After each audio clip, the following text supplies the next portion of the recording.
Ryland stood alone at the old desert fuel station, listening to the soft hum of cooling engines. Night wind blew across the sand, dry and cold.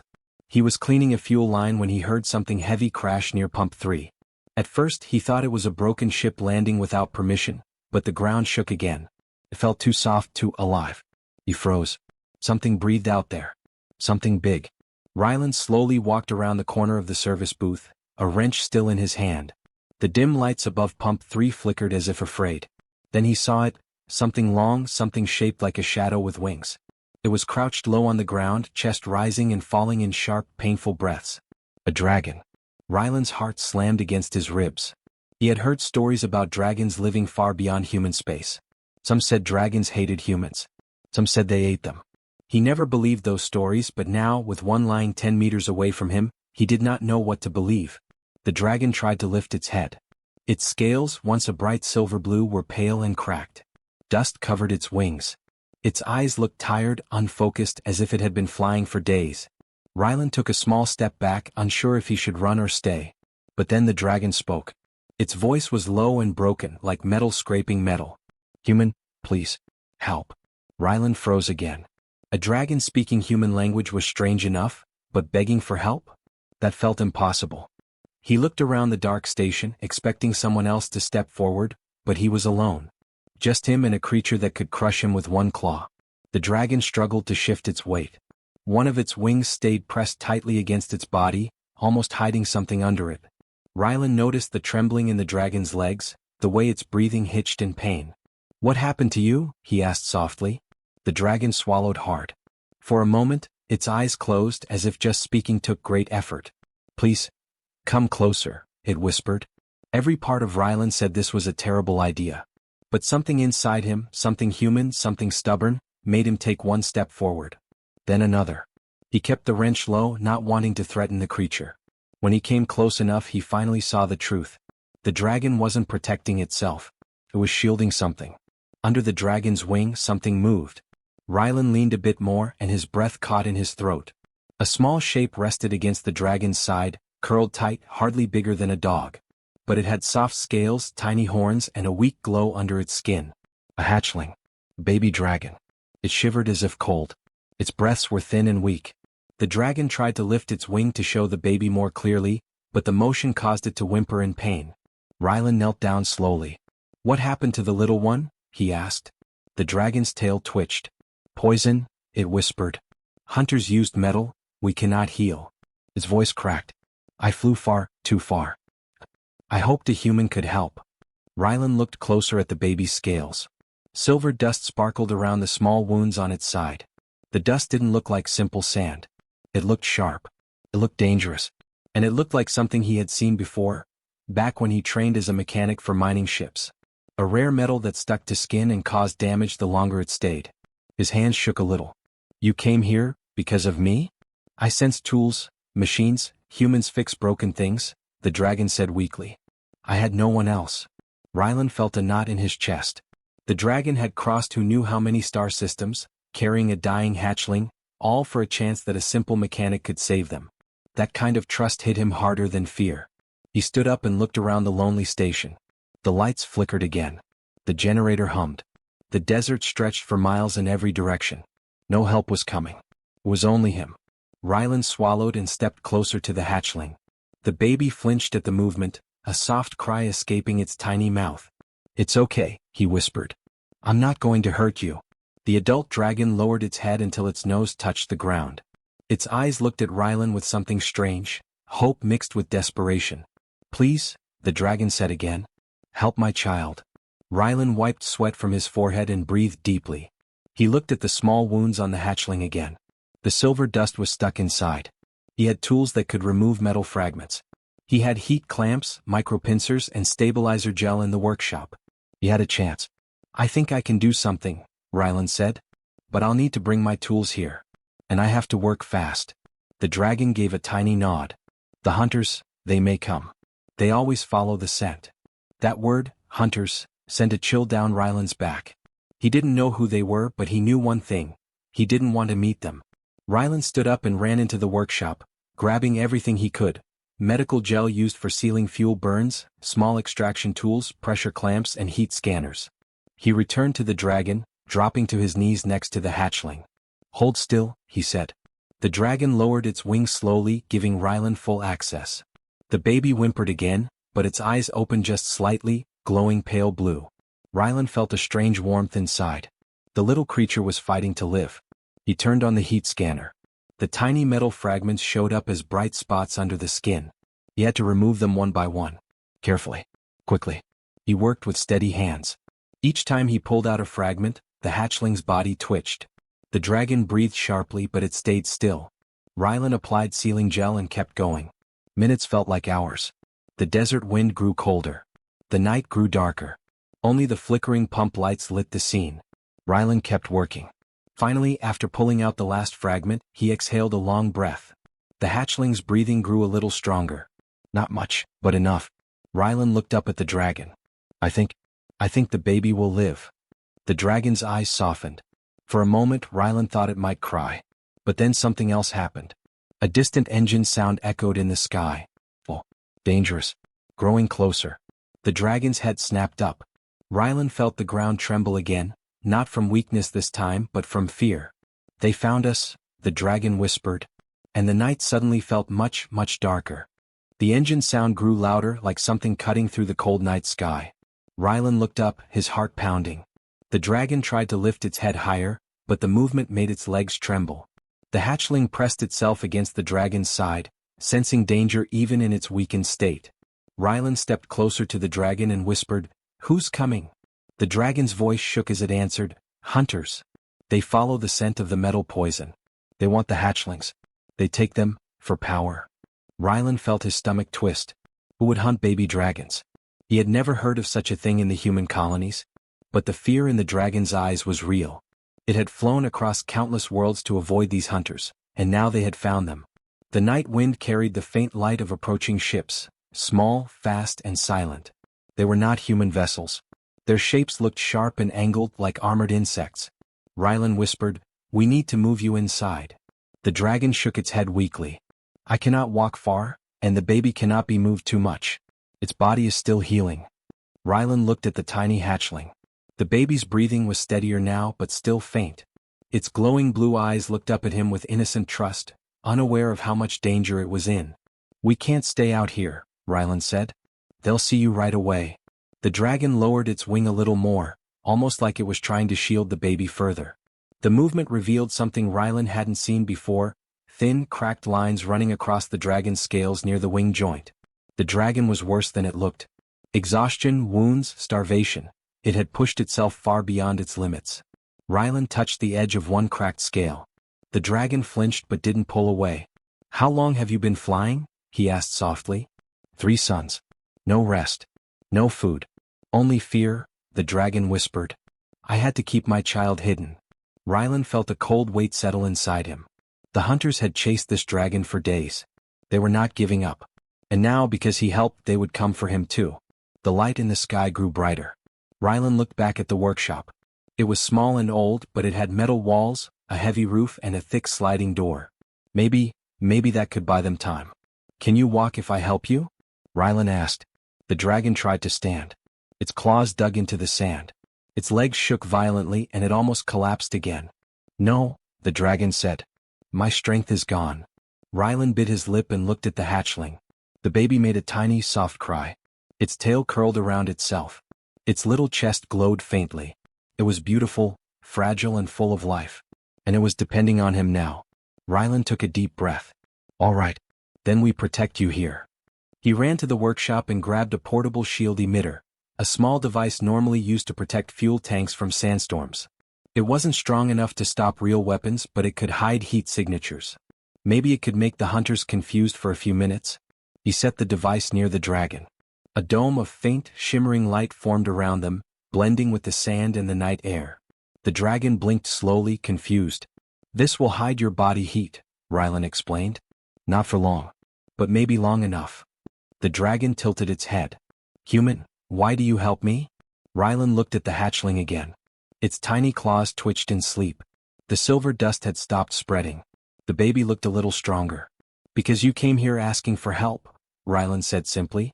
And I can't watch a child die. The dragon lowered its head, almost bowing. You have a good heart, human? Before Rylan could answer, the first hunter ship passed overhead. Its lights swept across the sand like a cold, white blade. The shield dome shimmered softly but held. The ship hesitated in the sky, turning slowly, scanning for heat. Rylan held his breath. The dragon did too. The ship hovered, searching. Then it moved on. Rylan exhaled shakily. That won't fool them forever. No, the dragon said quietly. They will return. Rylan crouched beside the hatchling again. He checked the baby's breathing with a small monitor from his toolkit. The reading was still weak but stable. The poison he removed was gone, but the damage remained. The hatchling needed warmth. It needed steady heat. He rushed into the workshop again and grabbed a thermal blanket used for engine repairs, thick, fireproof, and warm. He brought it out and carefully wrapped it around the hatchling. The baby's small body relaxed instantly, releasing a soft puff of glowing breath. The dragon watched this and whispered, "You treat my child as if it is your own." "Someone has to," Rylan said quietly. Another ship appeared in the sky. Rylan's pulse spiked. They were coming back faster now. The hunters were narrowing their search. "I need to understand what they want," Rylan said. "Why would anyone hunt dragon hatchlings?" The dragon's tail curled tightly. Its eyes glowed faintly in the dark.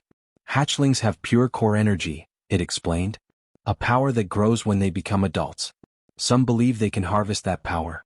They want to use it like fuel." Rylan stared at the dragon. "That's horrible." The dragon nodded slowly. "Humans do not do this. That is why I came." Another engine sound roared above them, closer this time. Dust kicked up around the fuel pumps. Rylan grabbed his scanner and looked back at the dragon. "We're running out of time," he said. The dragon lifted its head again. Its eyes were tired but determined. "I will fight if I must. Even if I fall." Rylan felt something harden inside him. He looked around the station, his tools, his pumps, his old generator. These were simple things, but he knew them better than anyone. He could turn them into traps. He could protect the dragon and the baby. He just had to be faster than the hunters. "I have an idea," Rylan said. "I can set up defenses. But you need to keep the baby safe. Do not move unless I tell you." The dragon nodded slowly. "I trust you." Those words struck Rylan deeply. Trust from a dragon? That felt heavier than any weapon. Rylan got to work. He ran from pump to pump, checking fuel lines and setting small charges that would trigger bright flares. He moved fast, setting up alarms from loose pieces of metal, using old wires to create noise traps, and placing welding tools near possible entry points. He returned to the dragon, breathing hard. "If they attack, I'll try to buy you time," Rylan said. The dragon lowered its wing over the hatchling again, shielding it. "You risked too much for me." "You risked everything for your baby," Rylan replied. "I'm just returning the favor." Another ship swooped low overhead, lights scanning again. This time the shield dome flickered. The hunters were close, too close. The dragon tensed. The hatchling whimpered. Rylan tightened his grip on his wrench. Dark shapes descended from the sky. The hunters had arrived. The hunters' ships sliced through the night sky like dark knives, their lights cutting across the sand. Rylan crouched behind a fuel pump, gripping his wrench and breathing heavily. The dragon stayed low, its massive wings pressed close, shielding the hatchling. Its eyes glowed faintly in the dim light, full of fear and exhaustion. "They are close," the dragon whispered, its voice rough and low. "They smell the hatchling. They will take it." Rylan glanced up. The first hunters landed not far from the station. They stepped out of the ships, tall and armored, moving silently but with deadly precision. Their weapons glinted under the flickering pump lights. They were not human, they were alien, their bodies covered in dark armor with sharp edges. Their eyes glowed red through narrow visors. "Hand over the dragon and the hatchling," one of them demanded in a harsh, mechanical voice. "Resistance will not be tolerated." Rylan's stomach twisted. He wanted to run, wanted to hide, but he knew it would do no good. If he fled, the dragon and hatchling would be taken. He had come too far, risked too much. "No," he said firmly, stepping forward. "You're not taking them." The hunters paused, their weapons rising. Rylan's heart pounded. One step, one wrong move, and it would all be over. But he refused to move back. The dragon hissed low, a warning sound that rumbled through the station. Its wings lifted slightly, showing its size and power, though it still looked weak. The hatchling whined softly, sensing danger but unable to do anything. Rylan scanned the area. The fuel pumps, old machinery, even the generator, they could all be used. He grabbed a few pipes and loose cables. Sparks flew as he connected them to small fuel outlets. If he timed it right, he could create a flare big enough to scare the hunters, maybe even stop them. The hunters advanced slowly, their red eyes scanning. "We do not want to hurt the human," one said, but Ryland didn't believe them. They had come for the dragon and nothing else mattered. Ryland took a deep breath. He had no time for fear. He pulled a cable tight across the ground, connecting it to a fuel line. A small spark would trigger a flash of fire, enough to blind the hunters temporarily. It was dangerous, but it might save them. The lead hunter raised a weapon.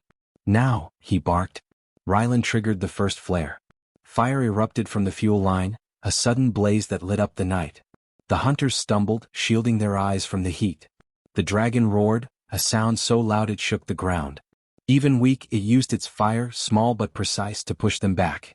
Ryland ducked behind a pump, watching the hunters carefully. One of them tried to get around the side. Ryland swung a metal pipe, hitting a panel that sent sparks flying and startled the alien. Another flare went off, forcing the group to retreat. The dragon hissed again. "Do not stop. Keep them back."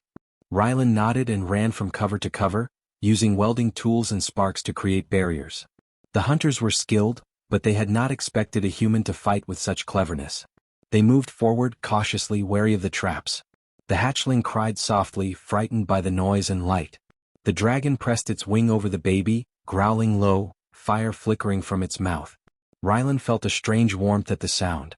The dragon might be weak, but it would fight to protect its child. Another hunter broke from cover and aimed a weapon at the dragon. Ryland acted without thinking. He grabbed a fuel nozzle and threw it at the hunter, hitting him in the chest. The hunter fell back, caught in a small explosion. Sparks flew, lighting up the dark desert.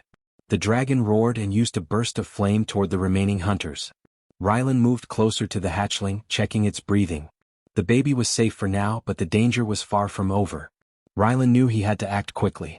He ran to the generator and adjusted a valve, causing a loud hissing sound. The hunters paused, confused, unsure of what it was. Ryland smiled grimly. Every second bought the hatchling more time. The alien hunters regrouped and advanced slowly, carefully avoiding sparks and flames. They were skilled, patient, and deadly.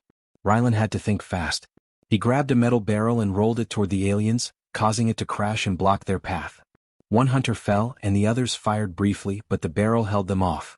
The dragon hissed and lunged forward, its claws scraping the ground. Even weak, it struck fear into the hunters. The hatchling twitched in its sleep, sensing its parents' protection. Ryland moved closer to the dragon. "You need to get stronger," he said. "I'll handle them as best I can." The dragon looked at him with tired eyes. "You, human, are foolish. But I trust you." Ryland smiled grimly. "Maybe. But trust might just save your baby." The hunters were close again, and Ryland knew he could not hold them off forever. He pulled one last lever, sending a strong flare directly toward them. The light was blinding. The hunters shouted, shielding their eyes, and stumbled backward. The dragon used the opportunity. Even with trembling legs, it spread its wings and pushed forward, flames shooting from its mouth in controlled bursts. The aliens retreated, but not entirely. They circled back, waiting for another chance. Ryland checked the hatchling again. Its breathing was steady now, stronger than before. The silver dust that had poisoned it was gone, removed by Ryland's careful work. But the baby was still fragile. The dragon's body shivered with exhaustion. "We need to finish this," Ryland said. "We can't keep running like this." The dragon lowered its head and looked at him. "I will follow your plan, human. Tell me what to do." Ryland thought quickly. He noticed a line of fuel along the ground. If he could trigger it all at once, the resulting blast would force the hunters to retreat completely. But it was risky. Too much fire could harm the hatchling. "I have one chance," Ryland whispered. "And I have to time it perfectly." The hunters advanced again, faster this time. They knew the station was small and the dragon was weak. They wanted the hatchling badly. Ryland took a deep breath.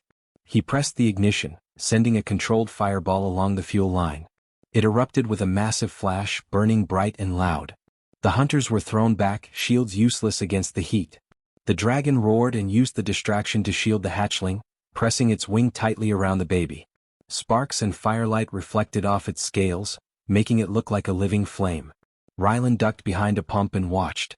One by one, the hunters retreated to their ships, screaming in frustration. Their weapons clattered, but they could not advance. The human and dragon's teamwork had worked. Finally, the desert fell silent again, broken only by the crackling of small fires and the dragon's heavy breathing. Rylan approached cautiously, kneeling beside the hatchling. The baby stirred, glowing softly, its eyes blinking open. The dragon lowered its head, exhausted. "They will return," it whispered. "But for now, my child lives." Rylan smiled faintly. "And you're still alive too." "Just barely." The dragon's eyes softened. "You saved us. Human, you are not like the others." Rylan felt the weight of that statement. He had not expected praise from a dragon, but somehow it mattered more than anything else. The night was quiet again, but Rylan knew the hunters would come back. He had only bought time. And he had to prepare, for them and for the hatchling, and for the dragon that now trusted him with their lives. The desert stars shone above, distant and cold. But down below, in the flickering light of the fuel pumps, a human, a dragon, and a tiny hatchling had survived the first attack. And together they would face whatever came next. The desert was quiet after the first attack, but the tension hung thick in the air. Rylan crouched behind a fuel pump, wiping sweat from his forehead. The dragon lay low, wings partially spread, protecting the hatchling. Its chest rose and fell slowly, weak but steady. Rylan knew they could not wait. The hunters would return, and next time they would come stronger. "We need a plan," Rylan whispered. "And we need to act fast." The dragon tilted its massive head, its glowing eyes looking at him. "I am too weak to fight at full strength," it said. "The hatchling is still fragile. What can a human do?" Rylan's mind raced. He glanced around the station. The fuel pumps, the generator, old metal crates, loose wiring. Each object could be used if only cleverly. He had survived countless mining accidents using nothing but quick thinking and tools. This would be no different. "I can make traps," Rylan said. "We'll combine my machines with your fire. Together we might stop them completely." The dragon's tail flicked. "Explain." Rylan ran to the pumps. "We use the fuel lines and generator to create a flare trap. Sparks and heat bursts. You stay low, shield the hatchling, and use controlled fire only when I signal. We can make them panic, buy time, and maybe drive them away." The dragon lowered its wings slightly, listening. "You risk much, human. But I will follow." Rylan got to work immediately. He ran between pumps, connecting wires to fuel outlets. He set small charges near the ground, careful to avoid the hatchling and the dragon. Sparks flew as he adjusted valves. The generator hummed louder, pumping power into the makeshift trap. "Almost ready," he muttered, checking the final connections. He looked at the dragon. "You must trust me completely." The dragon's head lowered. "I trust you," it whispered. Above, the hunters' ships appeared, dark shapes against the starry sky. They hovered closer than before, engines low and silent. Rylan's heart pounded. He could see their red visors scanning for heat, scanning for life. "They are faster this time," the dragon said. "Do not fail." Rylan nodded. He pulled a small lever. Sparks shot along the wires, traveling to the fuel pumps. Tiny flames ignited, creating bright bursts of light. The hunters' eyes reflected the fire as they tried to advance, but the traps forced them back. The dragon hissed low, flames flickering from its mouth. "Good. Keep them away." Rylan moved quickly. He rolled metal barrels into the path of the hunters, forcing them to change direction. Each movement created a moment of confusion. The hatchling stirred slightly under the dragon's wing, glowing faintly in the firelight. One hunter broke from cover and aimed directly at Rylan. Without thinking, Rylan grabbed a loose fuel line and swung it, knocking the alien back. Sparks flew as the metal struck armor. Another flare erupted, blinding the rest of the hunters temporarily. The dragon roared, lunging forward despite exhaustion. Its claws dug into the ground, and its controlled flames pushed the hunters further back. The station shook with each movement. Rylan felt the heat, smelled the scorched sand, but kept going, adjusting wires and firing small bursts of heat from welding torches.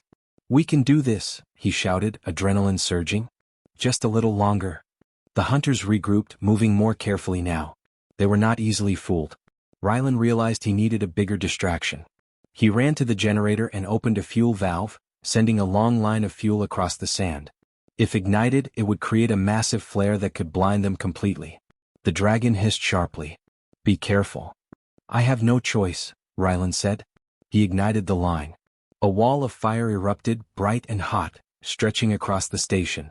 The hunters staggered, some thrown to the ground by the sudden blast. Red light reflected off their armor, but they could not see clearly. The dragon took advantage of the moment. Even weak, it spread its wings and unleashed bursts of controlled flame. The heat and light forced the aliens to retreat further. Rylan ran between pumps, adjusting sparks and small charges to guide the hunters toward the flares. The hatchling stirred in its sleep, glowing stronger now. The silver dust that had poisoned it was gone.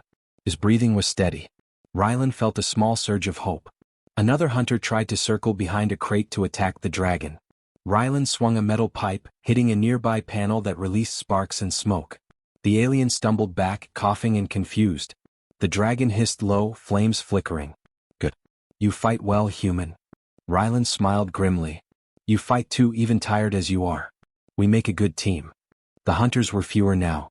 The combination of Rylan's traps and the dragon's fire forced them to retreat toward their ships. They fired briefly, but the flames and heat made their advance dangerous. Rylan triggered the final flare along the fuel line. A massive wall of fire erupted between the hunters and the station. The dragon used the opportunity to press its wing over the hatchling, shielding it completely. Sparks and smoke filled the air, creating confusion and fear. One by one, the hunters withdrew, climbing into their ships and taking off into the night. The engines roared, but they were gone. Silence returned, broken only by the crackle of small fires and the dragon's heavy breathing. Rylan knelt beside the hatchling, checking its breathing.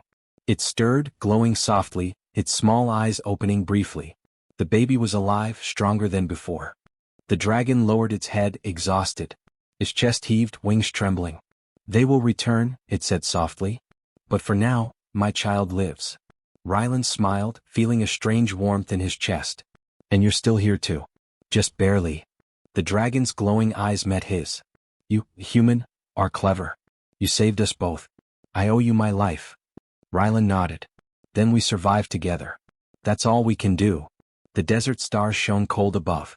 But on the ground, near the flickering fuel pumps, a human, a dragon, and a tiny hatchling had stood together against impossible odds. Rylan knew the hunters would come back, but he also knew this night had proven one thing. Human ingenuity, even against creatures stronger and faster, could make a difference. The dragon leaned down, brushing its massive head against Rylan's shoulder. The hatchling pressed close, trusting both of them completely. Together they watched the night sky, knowing their bond had grown stronger in fire and danger. The desert was quiet again, but it would not stay peaceful for long. And Rylan, for the first time, felt ready to face whatever came next, armed with his tools, his mind, and an ally unlike any other.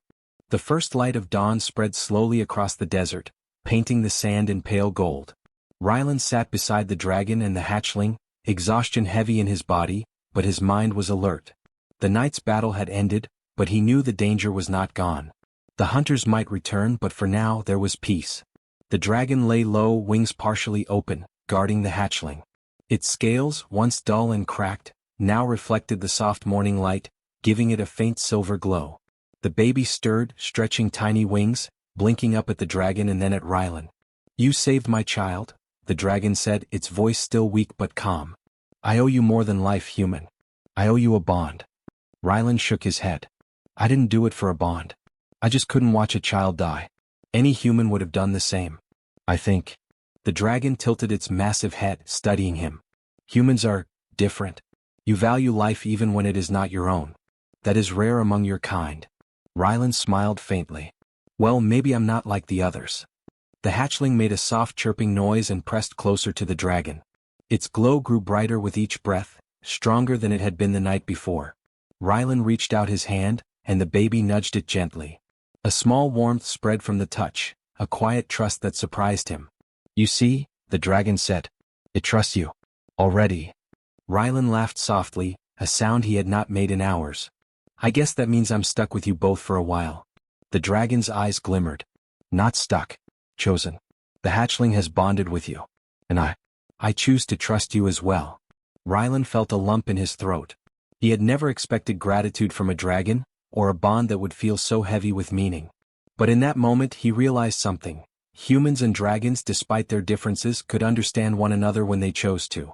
He stood up slowly, brushing sand from his clothes. "We need to prepare," he said. "The hunters will return. They will not give up so easily."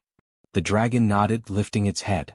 "I have strength again, enough to fly short distances, but the hatchling, It is not ready. You must teach me how to protect them together, human. We must combine our abilities. Rylan smiled faintly. I think we can manage that. You have fire and size, I have tools and plants. We can make a team the hunters cannot beat. The dragon let out a low rumble, almost like a laugh. A human, my partner in battle. Strange but effective. The hatchling stretched its tiny wings and squeaked softly. It nudged Rylan's leg as if agreeing. Rylan bent down and patted its head. Looks like you agree with me too. The desert wind picked up, carrying the scent of sand and distant rock formations. Rylan noticed the tracks left by the hunters' ships. They were sharp and deep, like the claws of an animal. But he also noticed something else. The hatchling and dragon's tracks were strong, confident. They had survived, and now they would learn to move faster, hide better, and strike if needed. You will teach me your ways, the dragon said to Rylan. How to use traps, machines, and tools. We will make our home safe and no hunter can take us. I'll teach you, Rylan said. But you'll teach me too. I want to understand your fire, your strength, your senses. We need to work as one. The dragon lowered its head slowly, placing its massive snout near Rylan's shoulder. Agreed. We learn from each other. Together. The hatchling chirped happily, stretching its small claws toward Rylan. The bond between human and dragons was forming quickly, stronger than words. Rylan felt a warmth inside, a sense of purpose he had never known. He had come to this desert for work, for solitude, but he had found something far greater. Trust, friendship, and a connection that crossed species. Rylan stood and looked at the horizon. The desert stretched endlessly, but it no longer felt empty. It felt like a place where a human and dragons could survive together, where danger could be met with courage and cleverness. You know, Rylan said, turning to the dragon, most humans don't believe dragons exist. They'll never understand what just happened here. The dragon let out a low, soft laugh. Then let them not understand. Only those who face the truth will know. And you, human, you have faced it. Rylan nodded. And I'm not afraid to face it again. Not with you two by my side. The dragon lowered its wing to the hatchling, allowing it to crawl closer to Rylan. The baby nudged him, glowing brighter with trust and warmth. Rylan felt a strange sense of peace, knowing that life had a way of choosing the right people or the right human for the right moment. The sun climbed higher, casting long shadows across the sand. The desert was no longer just a lonely place for a human mechanic. It had become a place of protection, of learning, and of unexpected bonds. You will come with me someday, the dragon said softly, to our hidden sky nest. You will see others like the hatchling, and you will understand why we fight so fiercely to survive. You are part of this now. Rylan smiled. I'll come. I want to see everything. And I'll help protect your kind too. The hatchling chirped loudly, hopping slightly in excitement. Rylan laughed, reaching down to gently touch its glowing head. The warmth spread through him, a quiet reminder that small acts of courage could change everything. The dragon lifted its head, stretching its wings fully for the first time since arriving at the station. The sun glinted off its scales, making it shine like molten silver. The hatchling mirrored the motion, tiny wings flapping slowly but with determination. Rylan felt a sudden surge of hope. We've survived together, he said quietly. And we'll survive again. No matter what comes. The dragon nodded. Yes. Together. For a moment, the desert was silent. Only the wind moved, brushing across the sand. But in that quiet, Rylan felt the strongest bond he had ever known. Between human and dragon, between protector and child, between trust and survival. He knelt beside the hatchling once more. You're safe now, he whispered. We'll keep you safe. Always. The baby chirped again, curling against his hand. The dragon pressed its massive head down near the hatchling as if to say the same. Rylan realized then that this was more than just survival. It was a promise that humans and dragons could stand together, face danger, and create a new future. The sun rose higher, bright and warm, washing the desert in light. Rylan stood, brushing sand from his clothes. The dragon stretched fully, wings wide, and the hatchling followed suit. Together they looked toward the horizon, knowing that whatever came next, they would face it as one. And in that moment, a human, a dragon, and a tiny hatchling began a new chapter. One of trust, courage, and a bond that could change the future of both their worlds. The desert was no longer empty. It was alive with hope.